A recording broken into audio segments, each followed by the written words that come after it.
avez-vous reçu le mbega Saint-Esprit mwarakiriye mpwemu yera lorsque vous avez... igihe mwizera? J'aime la réponse qu'ils ont donnée. ndakunda inyisho batanze. Il dit non, nous n'avons même pas su qu'il a été mu buryo envoyé. bworoshye agati ni ukuri n'uwo mpwemu yera ntuzi ko yoba yaratanzwe. Nous ne le savons nta même n'ibyo pas. twari tuzi ibyo byerekeye mpwemu yera. tubyumvise kuri wewe. Il dit, we have not so much as heard whether there be any Holy Ghost. ni ukuri ibyo bintu byerekeye mpwemu yera ntitwigeze tubyumva na hamwe. On n'a jamais entendu. ntabyo twigeze Ce twumva qui concerne ibyerekeye le don du Saint-Esprit. iyo ngabire ya mpwemu yera. On ne nous a jamais parlé ni de ça. ukuri ntabyo Est-ce bigeze que, batwigisha. est-ce que le Saint-Esprit a été donné? mbega mu by'ukuri mpwemu yera yatanzwe ntabyo twari tuzi. Paul était étonné. pawulo arabatangarira. Tout ce temps, vous n'avez pas reçu le Saint-Esprit. igihe cyose mumaze ngaha mpwemu yera ntimwari bwamwakira. À cause de cela, ku bw'ico rero regardez très bien, regardez. raba neza. À cause de cela, ku bw'ico rero il met le doute sur leur nouvelle naissance. aca ashira rero gukekeranya ku byerekeye kuvuka bwa kabiri kwabo. Vous avez eu quel baptême? mwakiriye umubatizo uwahe? Ils disent, ah, le baptême de Jean-Baptiste. twarakiriye umubatizo wa yohana Il umubatizi. dit, oh non, Wanda.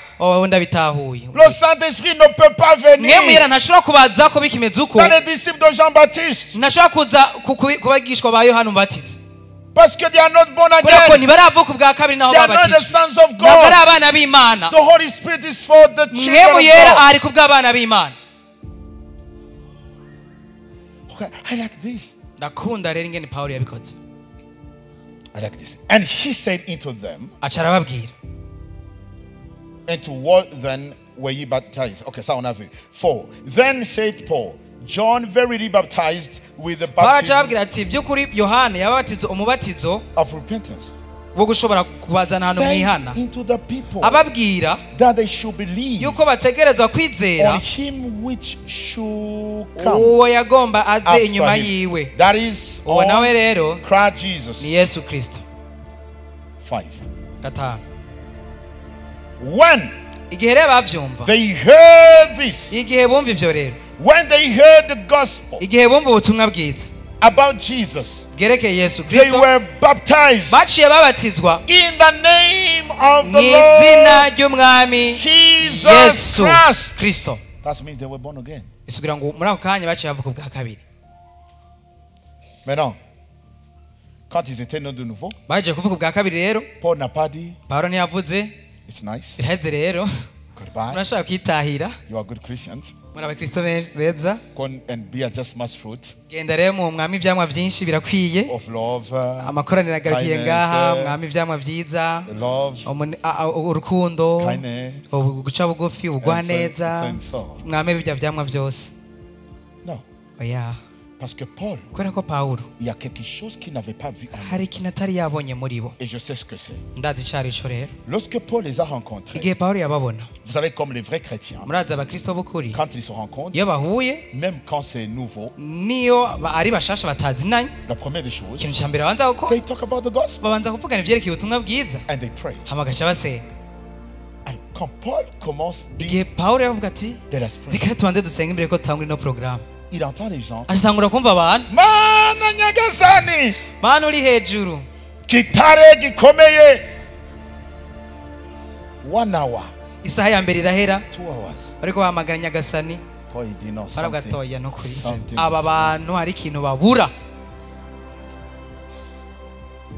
But Paul was like kabadakati. pawulo yariko aravuga mu ndimi, avuga mu ndimi aniha. Something is missing. aba bantu hari ikintu babura. They are not disciples of aba bantu Jesus. ntabari abigishwa ba kristo, They are the disciples of John ni Baptist. abigishwa ba yohana umubatizi. Oh! Lorsqu'ils étaient nés de nouveau, rero baje kuvuka ubwa kabiri, baptized in the water, baje kubatizwa mu mazi in the name of Jesus mu izina Christ, rya yesu kristo, something happened. hari ikintu caciye kiba. Oh my God. And when Paul had laid his hands upon them, pawulo rero ahejeje kubarambika kw'ibiganza, the Holy Spirit mpwemu yera came on them, aca bazako, and they hama baca batangura spake kuvuga with tongues mu ndimi nsha, and hama prophesied. baca batangura no kuvugishwa. they start to speak in tongues baca batangura kuvuga mu ndimi and prophesy. hama batangura no kuvugishwa. Donc c'est ce que Simon avait vu Bisigura ngo nivyo rero Simoni yari yabonye sur les Samaritains. kuri ba banyabasamariya. Il a dit, donne-moi aussi d'imposer les mains Nanje mpubwo bushobozi kugira ngo ndabarambike kw'ibiganza pour qu'ils reçoivent le Saint-Esprit. kugira ngo bakire mpwemu yera ndabibarambitseko.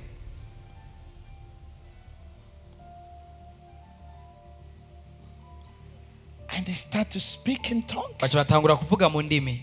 Mais regardez, c'est écrit, c'est noir sur blanc. Il dit, they speak with tongues baca batangura kuvuga mu ndimi biratomoye neza and prophesied. hama batangura no kuvugishwa. Now listen, munyumvirize Listen rero to me. munyumvirize neza.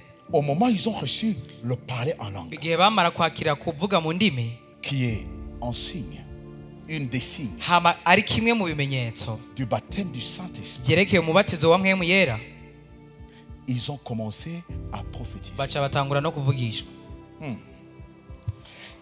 Il dit, vos fils Acavuga birivuga ngo rero abahungu banyu et vos filles n'abakobwa banyu prophétiseront. bazovugishwa. That's a sign Ico rero ni ikimenyetso that the Holy Spirit yuko mpwemu yera is now ubu rero in their life. ari mu buzima bwabo. That's a sign Ico rero ni that ikimenyetso they are baptized. cy'uko babatijwe. That's one of the signs. Ico ni kimwe mu bimenyetso. Listen, Munyumvirize. ils ont reçu le baptême du Bakiriye Saint-Esprit. umubatizo wa mpwemu yera, Ils ont commencé à parler. baciye dans les batangura kuvuga indimi shasha. langues. Et en même temps, Muri ako kanya nyene ils ont commencé baciye à batangura no prophétiser. kuvugishwa.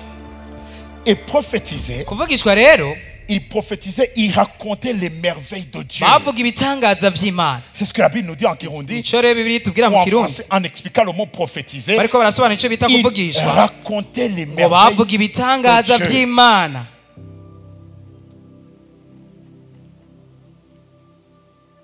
Mais ils parlaient en langue. Bariko bavuga mu ndimi. Pourquoi? Kubera iki? Parce que Kubera ko le parler en langue, kuvuga mu ndimi it's like receiving a key ni nko kwakira urufunguruzo to open a treasury. rwugurura ahantu habitse ubutunzi.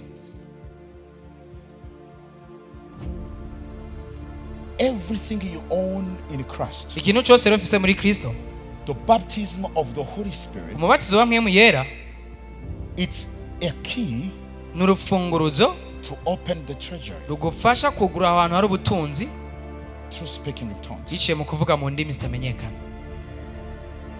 Quand ils ont commencé à parler en langue, Igihe batangura kuvuga mu ndimi, dans la trésorerie, mu bubiko bwabo there is many things. hari ibintu byinshi. Prophecy, Hariho rero kuvugishwa, many gifts. hari ingabire nyinshi. Gift of tongues, Kuvugishwa gift indimi, of prophecy, gift kuvugishwa, of what? ingabire zo kwerekwa. So and so. La Bible nous montre 9. Ijambo ry'Imana twereka ingabire 9. Praise God. Haleluya. Qui sont partagés. Il y a les dons de la parole, Hariho les rero dons ingabire de puissance. ziva ku ijambo, ingabire z'ubushobozi. Praise God. Haleluya. Alléluia. Et les dons de puissance. N'ingabire z'ubushobozi. Ça se trouve en ASSL. On apprend ça. Biri muri SSL niho tuvyiga. Praise God. Haleluya. Donc, ils ont reçu Rero baciye bakira le parler en langue kuvuga mu ndimi, et directement, ubwo nyene ils ont reçu one of the gifts, babarakiriye rero imwe muri izo ngabire, prophecy. kuvugishwa. Comme à ce moment même, Muri ako kanya nyene you can speak in tongues bashobora kuvuga mu ndimi, and you receive hamugaca wakira the gift ingabire of knowing, of yo knowledge. kumenya, La parole de connaissance, kwakira ijambo ryo kumenya, the word of knowledge, ijambo ryo kumenya, of the word of wisdom. kwakira ijambo ry'ubwenge, Tu reçois directement ce don ukakira iyo ngabire au moment où tu parles la langue. iyo uriko uravuga mu ndimi. Parce que le parler Kubera ko en langue, kuvuga mu ndimi c'est une clé n'urufunguruzo qui ouvre rwugurura la trésorerie. ubwo butunzi aho bubitse. Maintenant, ce que nous venons de voir ici Icyo duhejeje kubona ngaha nous montre encore une fois kitwereka neza que la nouvelle naissance yuko kuvuga bwa kabiri n'est pas le baptême du Saint-Esprit. ataho bihuriye no kubatizwa muri mpwemu yera.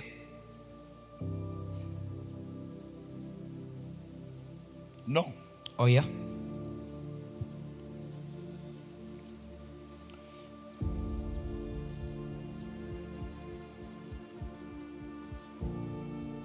Aujourd'hui, we have fake tongues. No munsi rero turafise indimi zitari zo za pirate, Where people baptize themselves. abantu bibatiza bo nyine ubwabo They start to imitate. bagatangura kwigana Tongues. indimi bumvise. Nous avons des témoignages. Turafise intaya nyinshi ngaha. Je pourrais appeler Gabin ici. Ntushobora guca mpamagara Pasteur Gabe. Pasteur Gabin, où est-ce qu'il est? Pasteur Gabe ngushinga ino ntahe, Tu viens ici, tu viens. ngushinga ino ntahe, Même si tu es dans la cabine, dans le travail là, mais tu viens ici quand même. ngushinga ino ntahe y'ingene wakoresheje indimi ziri pirate. Et ce n'est pas lui seul. Si we wenyene, Même hier, j'ai entendu quelqu'un d'autre nejo hariho numvise qui nous a donné un témoignage. Comme ça. yaduhaye intahe. Il y a même d'autres qui sont là. Hariho n'abandi benshi bari ngaha Peut-être qu'ils sont toujours dans le faux. kandi bakaba bari mu bitari byo. Imana ishimwe. Ujya muntu yavuze ziriya ndimi zitari zo, Imana yaramfashije yarapfuye mugabo ndacafise ibintu nibuka. Egera hajya.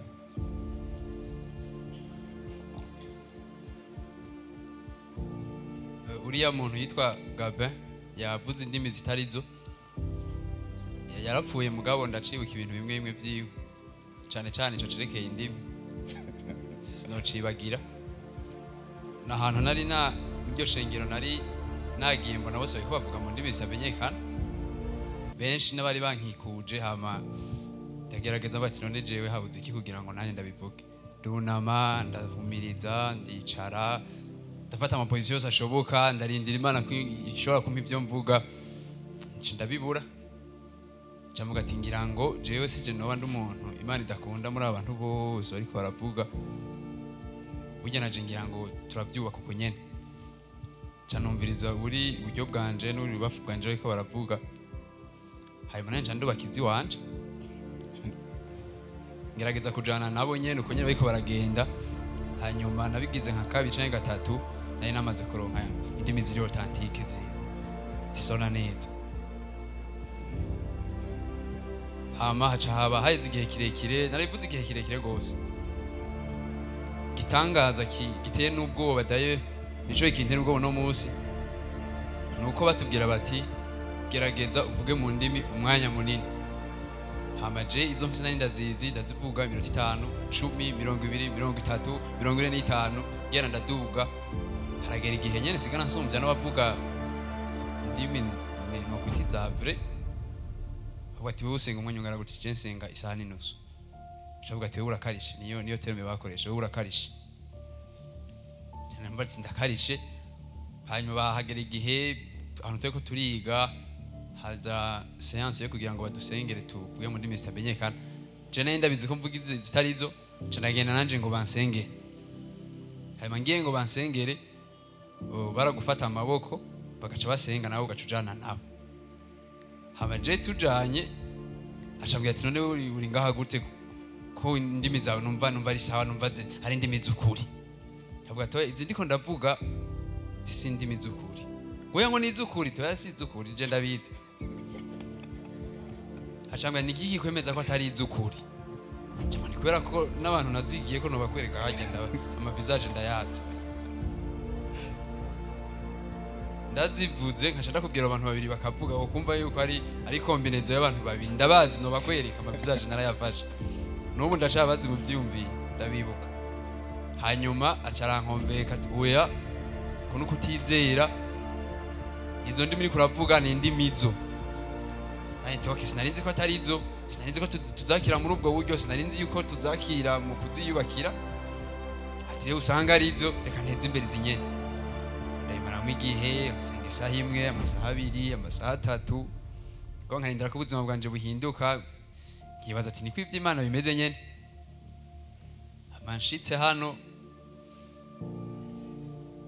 umuvyeyi ntigeze nshaka kwiganza ngo nakire mwe mu yera, nta kintu na kimwe igeze ntiyankozeko n'umusi n'umwe yaranyigishije gusa hanyuma à un certain moment je ndabona ati indimi zanje ndaziyo nazikuye ndahazi vraiment sinorinda ndanagerageza kurida gushiramo inguvu ndaziyo nazikuye mugo biciye mu bumenyi yampaye umunsi umwe ari mu gatondo je nikanguye sanga niko mu gatondo kakana nikanguye niko ndavuga mu ndimi zitamenyekana. My God.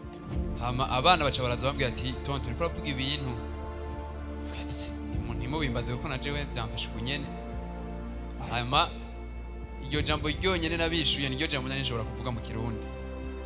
Nshobora ati nimugende kuko numva umenga nosubira kwirekura nkabandanya nkavuga mu ndimi zitamenyekana. My God. Aca ndiyumvira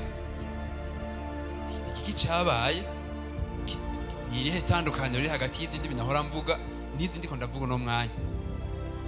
Naho bankomvetse bakanyumvisha ko izo ndiko ndavuga zarizo narumva ko ari itandukaniro kuko izo navuga naho nari kuzivuga amasaha 5 ntizari kungana n'izo nari mpejeje kwakira muri ico gitondo naho novuga umunota umwe gusa. Narumva ko ari ikintu nakiriye gisumba ico nahora nakira mu masaha 5. My God. Hanyuma igitangaza nuko nubu babantu duhuye barazi ko nkarije vraiment kuri yama saha 3 y'indimi nahora mvuga. Mugabo ntibabizi neza yuko mu nyuma za ndimi zahavuye zitakara haraza zishasha. Rero sinumva ingene no bisigura uhavumbaza ngo none ngo umva itandukaniro riri he ngo y'ivya mbere n'ivya kabiri. Uburyo bwonyene bwo kubisigura nuko nawe ni nk'umuntu yo kubaza ati ifanta ya Coca imeze gute. Igyagu iragoye gusobanura ku buryo bwiza kugira ngo umuntu atabone ingene ifanta ya Coca imeze ucumuzanira ko gaca yinywa ucumbwira ati wewe umenye ingene byibwiye. Amen. No kuvuga mu ndimi zitamenyekana sinumva ingene no kusigurira ngo bitandukaniye hehe meme si kwaro kuvuga bibera indani uburyo bwiza bwo experimenta no kumva ingene bimeze no kumva umunezero wabyo nuko bivuga nuko bibamo. Hanyuma iciza gisumba ibindi byose nuko ngaha uri mu kibanza ciza dushobora guhura n'izo ngorane je nahuye nazo kora ko yabaye ingorane y'ikibanza nari ndimwo mugaho hano uri mu kibanza ciza ico jewe nakiriyemwo nkemu yera ukuri dadije nkemuyera naramutembereza uwo nkemu yera wa aba naramutembereza no mu Gasenyi tugatembera kuko batubwira bati nkemu yera ameze nk'umudamu tinukumuha care ukamubwira ndagukunda nkemu yera shari wanje ukamuha care nyene kujyo hakeya umukobwa cyangwa umudamu ivyo ndabishoboye vre tugatembera mu Gasenyi kwa Rojani kuri kujya etesi nkamwereka ata aya ni kuri etesi ngaha ni kwa Rojani nkemu yera naho ni kwishengero rya Katolika ngo aya certainement ndiyumve none nkemu yera atazi ko ngahari kwishengero rya Katolika atazi ko ngahari kwa Rojani isi yaremye adashobora kuyimetriza vre nkemu yera akeneye kiya duha abantu yaremye je numva harindira ko avuga nkarindira ko reponda nkarindira ko ahindura ubuzima bwanje bikanka vre bati nkemu yera ntari seri je ubwi wanje umbwiye sheri shushu nta kintu ca grave gihinduka mugo nkemu yera arabikeneye kugira ngo ashobore gukora numva ntari seri ndamusumvye ubuseri amashitse hano Imana yarantabaye sinasuye kumuha care imeze uko oya naciye mbona nkemu yera ukuri hanyuma canakira nkemu yera ukuri canakira kuvuga mu ndimi zitamenyekana by'ukuri nibyo bitumye meze uko meze no munsi. Merci beaucoup. Praise God. Témoignage pourquoi? Ndabaye ntaye kubera iki? C'est uniquement pour vous amener à comprendre. Quand nous parlons du baptême du Saint-Esprit, nous parlons d'une expérience à part. Une expérience qui vient soit après la nouvelle naissance, c'est-à-dire après 2 jours, ça peut même après 1 année, ça peut être. Mais si tu vas même à 1 année, c'est à cause de toi. Sinon, au moment où tu es né, you can be baptized in the Holy Spirit. C'est un signe qui est donné aux enfants de Dieu, qui prouve cerekana qu'ils sont nés de Dieu cemeza ko bavyawe n'Imana et qu'ils sont baptisés kandi ko babatijwe dans le Saint-Esprit. muri mpwemu yera. Tu peux être un bon chrétien, urashobora kuba rero umukristo mwiza bien éduqué, watojwe indero, avec un bon comportement, ufise n'inyifato nziza, qui a le fruit. ufise ivyamwa vyiza.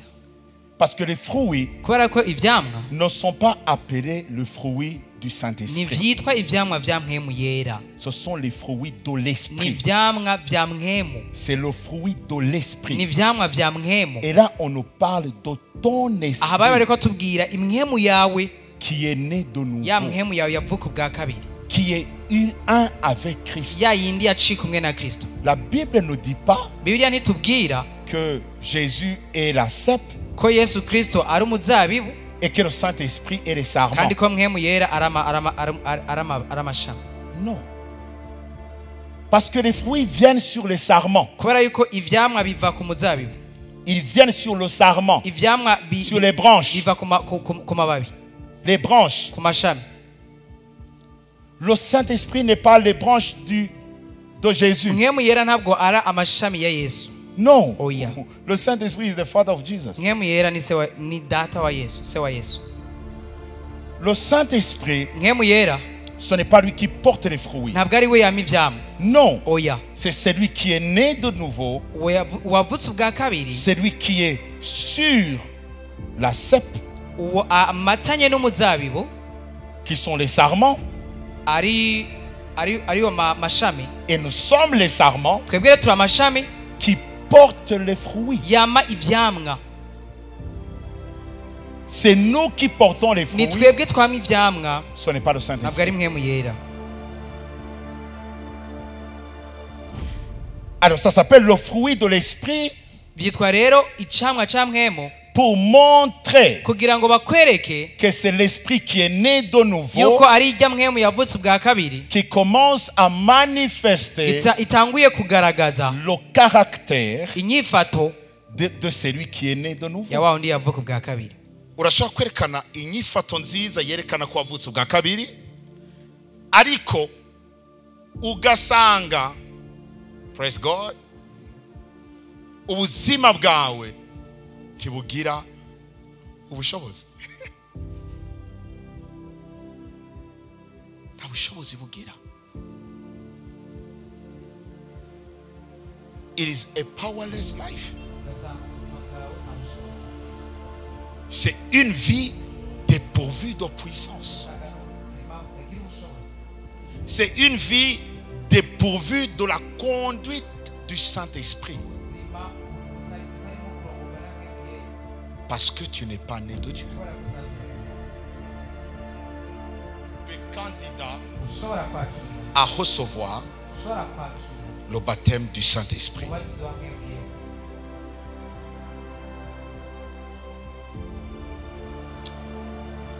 Allons en Actes des Apôtres encore,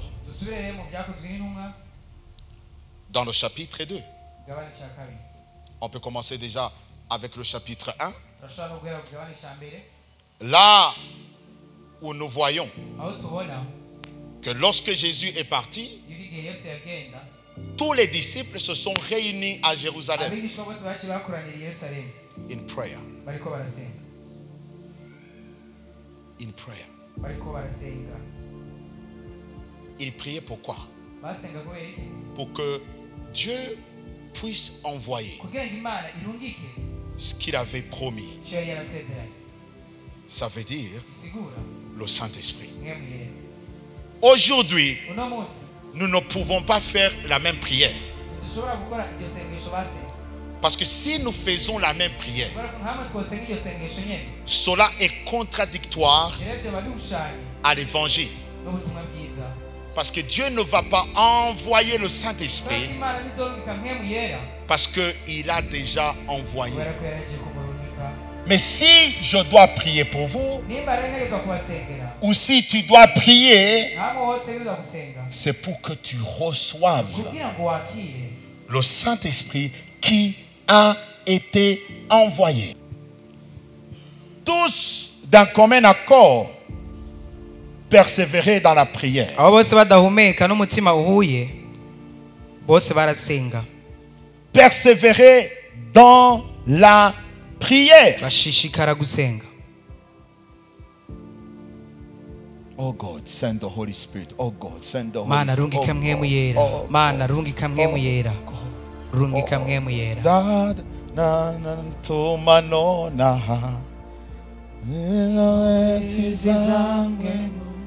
Oh mubatizo.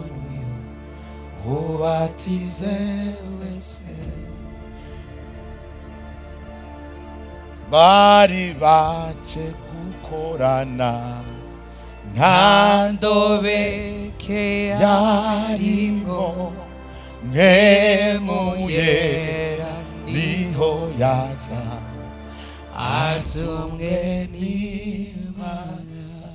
Bari bache bari bache gukora. C'est ça non? Nandobe ke yarimo. Vous savez, ils étaient en commun accord.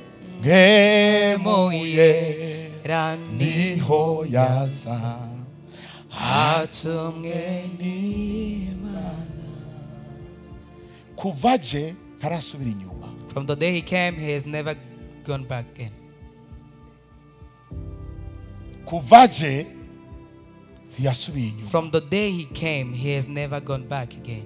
Niyo mpamvu That's the reason why. mu kumwakira To receive him, tuvuga oh God you will never say, God, send. rungika. Ah non, Oya. you receive him Uramwakira parce qu'il est là kubera ko ari hari. par l'imposition des mains. Biciye mu kurambika kw'ibiganza Où tu peux prier cyangwa ugasenga et tu dis mukamubwira, parce que c'est Jésus qui baptise en esprit. kubera ko ni Yesu abatiza muri mwemu. You receive the Holy Spirit. Tu dis, Ukakira mwemu yera, I receive the Holy Spirit ukavuga ati ndakiriye mwemu yera, and the gift of tongues. ndakiriye n'ingabire yo kuvuga mu ndimi, I receive the baptism ndakiriye umubatizo wa mwemu yera. with your heart, Ukavyakira n'umutima wawe, with your desire. nuko gushaka kose. À ce moment même, Muri ako kanya nyene moi ça m'est arrivé. je byaranshikiye rero. Vous savez, Jésus, Murazi Yesu il m'a visité yarangendeye, et il a imposé ses mains. hama carandambika kw'ibiganza. Et quand il est parti, je parlais en langue. Igihe yagenda yasize mvuga mu ndimi. On a d'abord parlé avec lui. Twaravuganye akanya gato, On a parlé turavugana, et il m'a posé des questions. arambaza Il ibibazo m'a dit, parce que j'avais lu dans la Bible kubera ko nari nasomye muri Bibiliya, où c'était écrit concernant le parler en langue. aho muri Bibiliya ahantu hoba handitse ibyerekeye kuvuga mu ndimi. Et j'étais étonné Hama naratangaye parce que j'avais lu quelque part kubera ko nari harantu nasomye qu'il y a même ceux qui les entendaient yuko hariho parler n'abari bariko barabumva bavuga leur propre langue. n'indimi zabo. Ça veut dire s'il y avait un anglais, Nimba hariho umwongereza, Pierre qui ne connaissait pas l'anglais, Petero atarazi icongereza, lui il pensait qu'il parlait en langue, Petero yibaza ngo reka avuga mu ndimi, mais il parlait en anglais. hama akaba ariko aravuga icongereza. Pour un juif qui vient de l'Angleterre, Ku muyuda rero ava mu Bwongereza, il a entendu l'évangile aciyumva ubutumwa bwiza, et il était étonné. aratangara. Mais comment lui qui n'est pas Bigenda gute ngo d'Angleterre, Petero atari umwongereza il parle ma langue? ashobore kuvuga ururimi rwanje?